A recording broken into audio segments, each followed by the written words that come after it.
Mon cher collègue Alain Tourret. Merci, monsieur le rapporteur. Vous avez réfléchi, ça se voit, sur cette loi, son évolution et son inscription dans l'histoire. Je voudrais connaître de votre part deux sortes d'appréciations. Il y a 13 ans, on a voté le Pacs. Vous l'avez rappelé, c'était l'une des dates importantes. 1999, 1980, 1999 et tout. Pourquoi à l'époque n'y a-t-il pas eu une telle revendication en faveur du mariage homosexuel? Et qu'est-ce qui s'est passé, d'après vous, depuis cette décennie, qui fait qu'on arrive avec cette revendication aussi forte qui est passée dans le cadre d'un certain nombre de grands pays européens? C'est la première chose. La deuxième chose, l'un des principaux arguments de ceux qui s'opposent au mariage des couples de même sexe, c'est de dire qu'il n'y a qu'à améliorer le Pacs.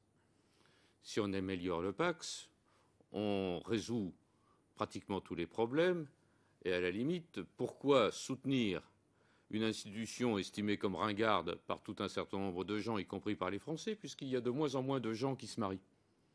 Et que monsieur le rapporteur soulignait fort justement qu'on était à 290 000 mariages, je crois, et 220 000 Pacs, à peu près. 241 000 mariages et 205 000 Pacs.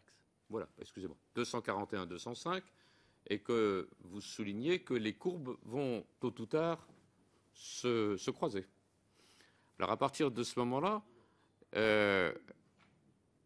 qu'est-ce qui, d'après vous, légitime qu'on ne doit pas rester dans le Pacs?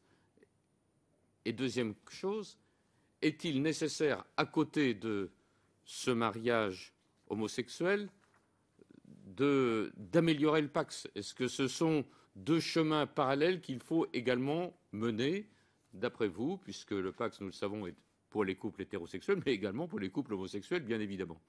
Et qu'à partir du moment où il y aura un mariage homosexuel, il y aura toujours un Pacs pour les homosexuels. Et donc, à partir de ce moment-là, est-ce que vous avez une réflexion sur tel ou tel aspect du Pacs qu'il est nécessaire d'améliorer?